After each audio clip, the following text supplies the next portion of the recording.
السلام علیکم ورحمۃ اللہ وبرکاتہ۔ آج کی بہت خوبصورت حدیث حضرت ابو سعید خدری رضی اللہ عنہ سے روایت ہے کہ آپ صلی اللہ علیہ وسلم نے فرمایا کہ میں ایک وقت سو رہا تھا، میں نے خواب میں دیکھا کہ لوگ میرے سامنے پیش کیے جا رہے تھے اور وہ کرتے پہنے ہوئے تھے، کسی کا کرتا سینے تک ہے اور کسی کا اس سے نیچے۔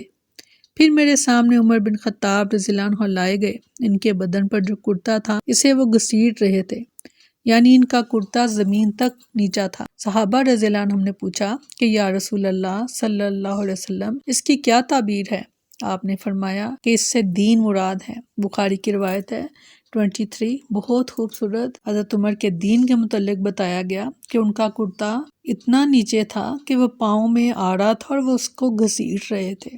اور اپنے اپنے کرتوں کو چیک کیجئے، اپنے اپنے ایمان کو چیک کیجئے کہ کیا یہ ایمان اس قابل ہمارا کرتا ہے جو ہماری پردہ پوشی کر لے۔